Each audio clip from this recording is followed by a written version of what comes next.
Hello everyone, I've done a challenge run on Ravenswatch. Uh, in this run we don't interact with anything on the map, we can just buy stuff from shop, from Sandman, and Hourglass of Dreams. So we are going straight to the boss, not interacting with any enemies. By the way, this run is already done.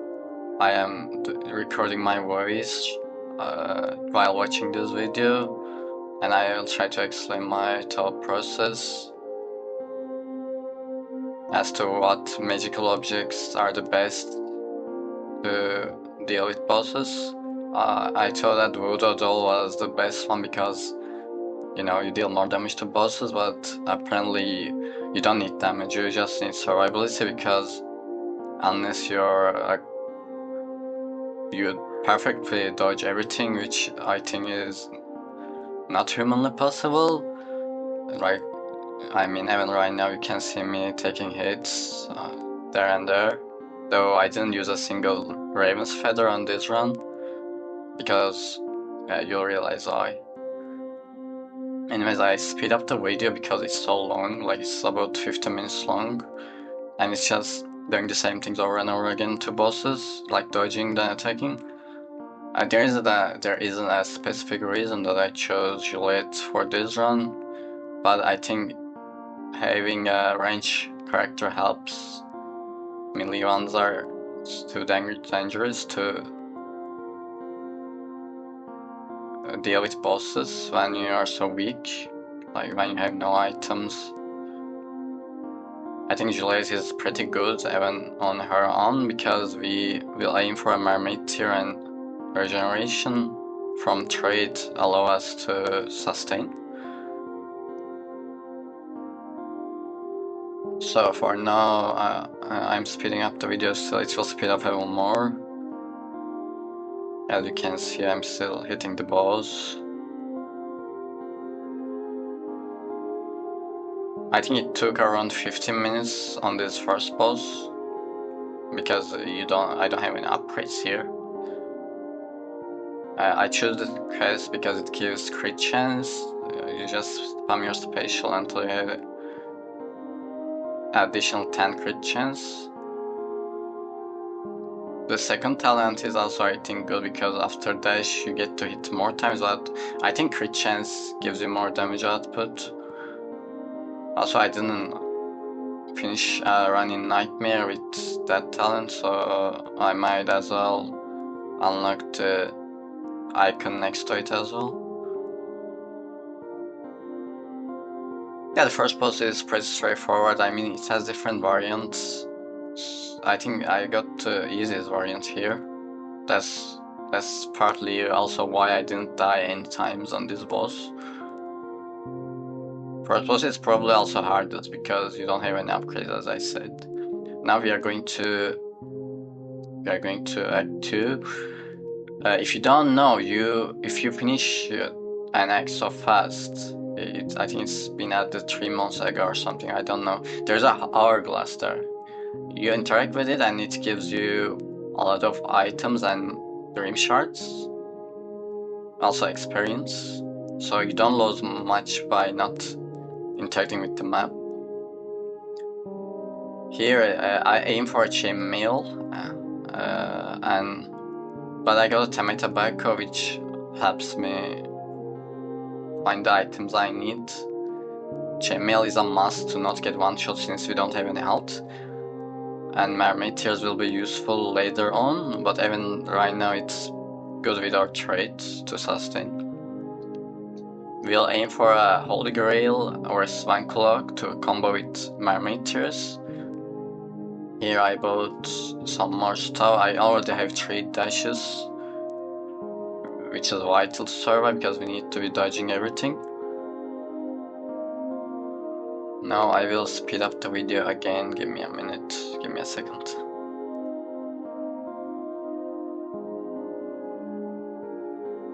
And here we are going to the boss, Act 2 boss, straightforward, straight to the boss, not interacting with anything again.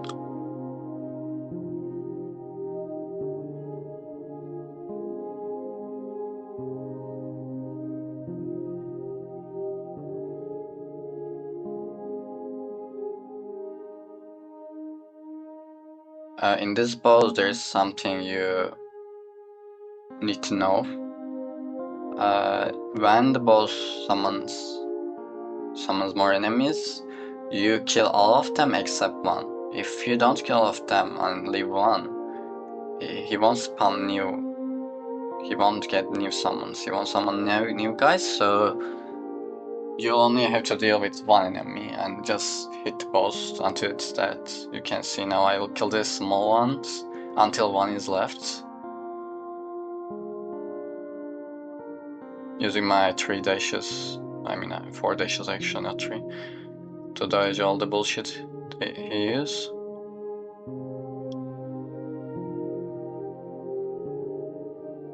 And you can see I left one on the top side. The only reason to kill it is if you need healing. It drops healing orbs, so if you run short on health, it gives you a breathing room, because not only you get to heal, you also get to hit the boss for free for a while. But it's much better to just not get hit, so he doesn't summon new ones.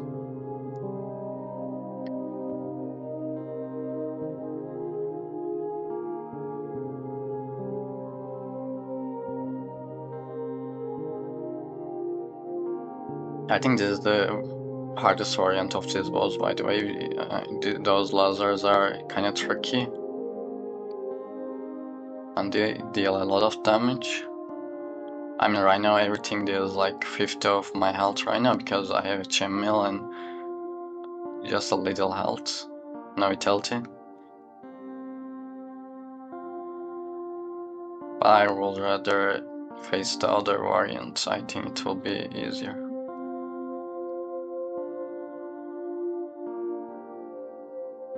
As I say, the first boss is probably the hardest one, because now I have 3 more talents and items.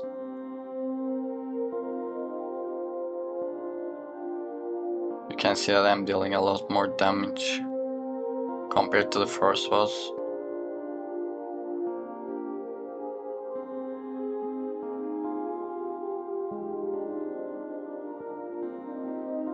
He's almost down.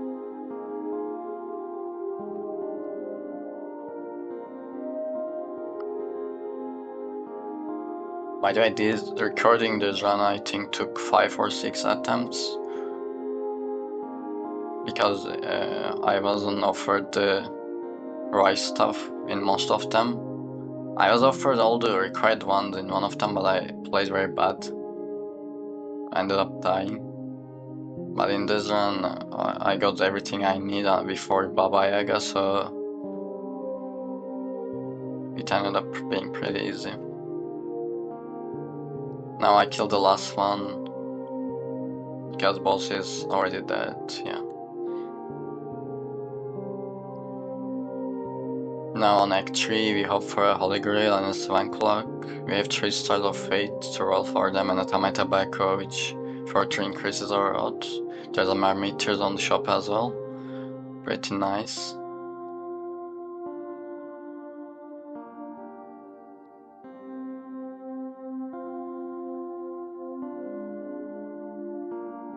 I reduced the dash cooldown here, because dash is the most vital upgrade out of all epic ones. You need to keep moving. And Swan Clock is a key item to this run, so dash is the most important defensive tool we have. Here's the Holy Grail. Now I will reroll into a Swan Clock.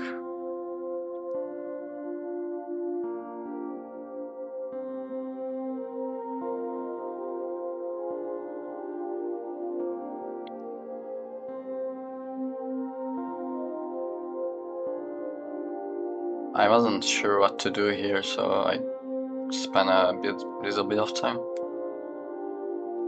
Then I decided which room is actually a very good choice, because now I have Swan Clock.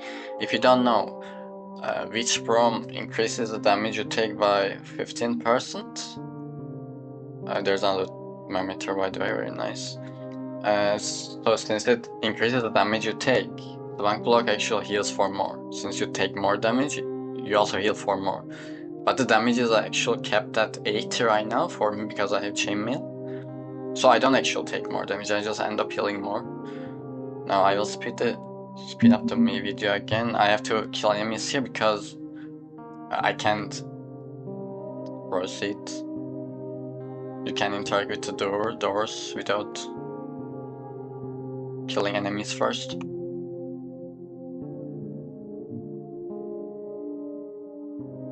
Now I speed up the video again. I aggroed those guys because I had to, so I have to kill all of them now. It's kinda annoying. It took a lot of time to get to boss in this act. But thankfully I was offered the same amount of items from the Hourglass. Right now you can see, even though I'm taking half of my health as damage, I'm just regenerating it back with Swan Clock. And if somehow I can't do it, I also have Holy Grail. I do it with my defense.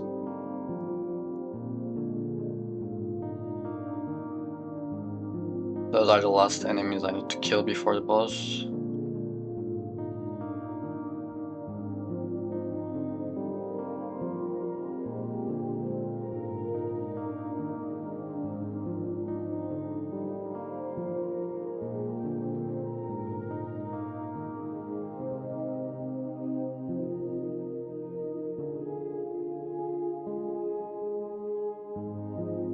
No, I will show the first minute of the boss without speeding up.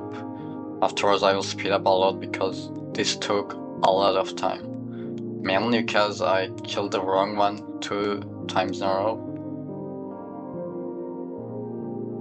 So I had to deal more damage than I normally would.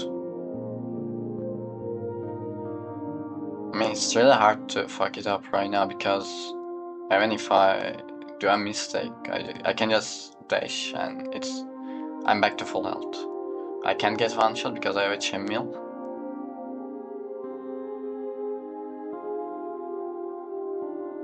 And normally this boss has some dangerous moves, but you'll see that I just tanked through them. Like this move, I don't have to dodge. I dodge here, but I actually don't have to. I can just tank the damage, then dash back to heal.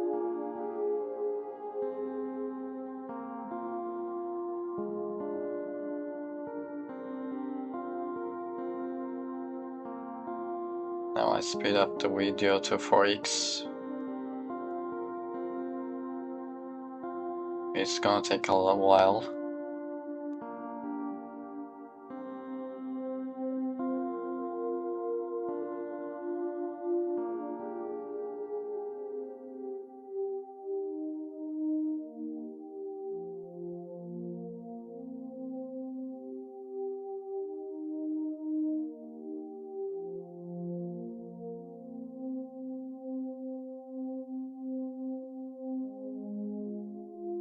I mean, this boss took the longest time out of all.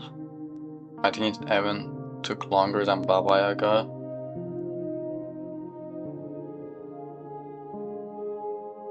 Due to how you have to kill both of them at the same time, I have to be careful reducing both their health at once.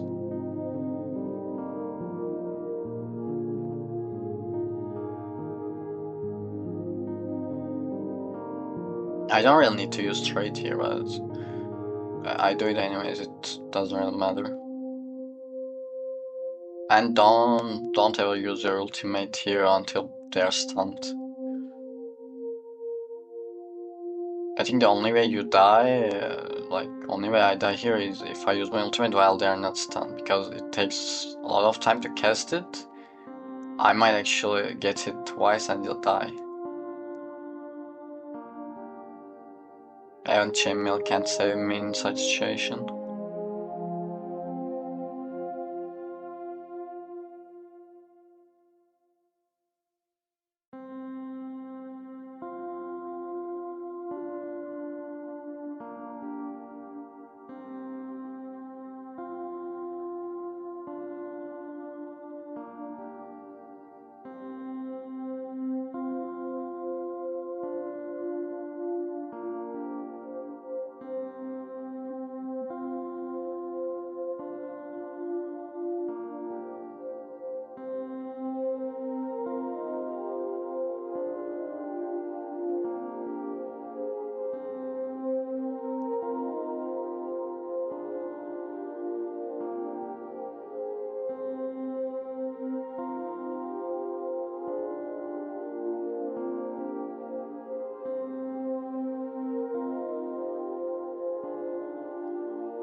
Now I'm going to kill the wrong one, thinking that I can finish both of them off, but I don't have enough damage.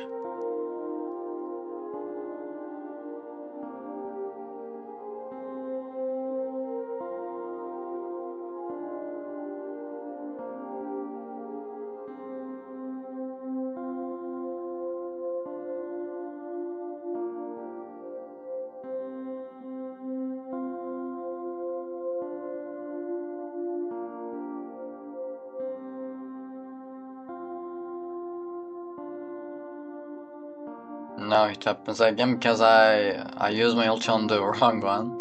I thought that one wasn't dead. It was a funny moment. Not when I did the mistake, but after I was watching.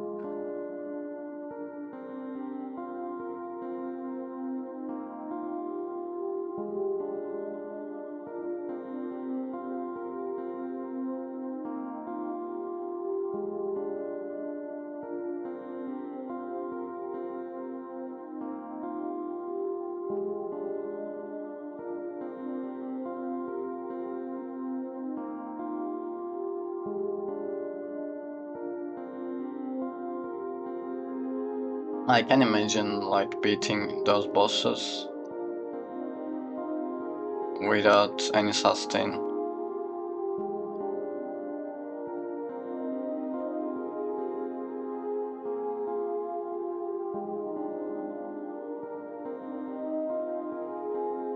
Here Act 3 boss is down as well. Now going into Act 4. We don't really need any more stuff to beat Act 4 boss, to be fair. I mean bosses. Right now we are set to 5, but why not?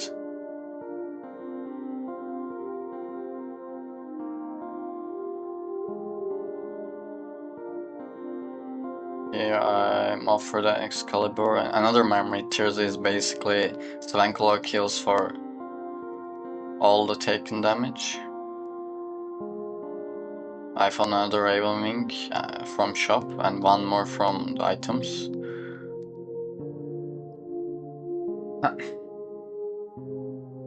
Here I don't really need any of them, but I take 7 League Votes. I also take Excalibur, so the fight doesn't take years.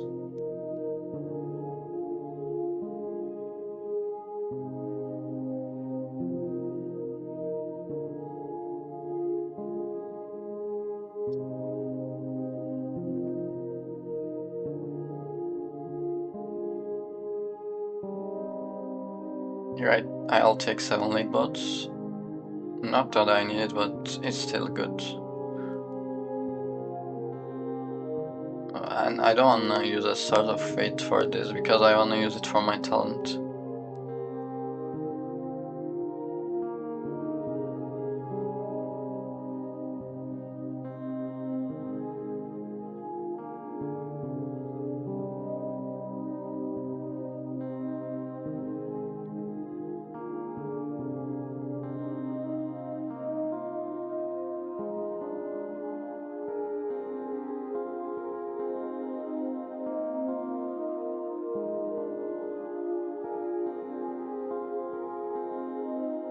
Now I take a smoke break here. So I will cut this part.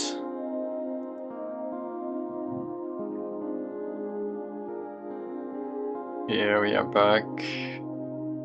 Fight in the house. And Baba Yaga. I'll speed up the fight, like either 4x or 8x, because it took a lot of time. Let me speed up real quick.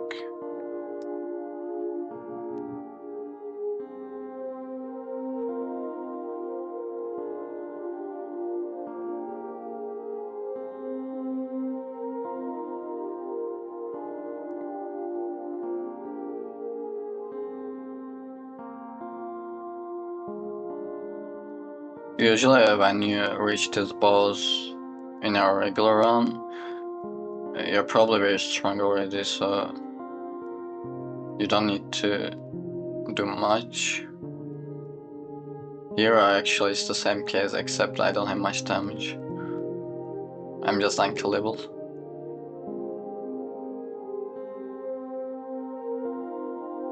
So it takes more time than usual.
Yeah, Baba Yaga is done, the run is over. And that's how I got the SV Victory achievement on Nightmare difficulty. Solo as Juliet. Thank you for watching.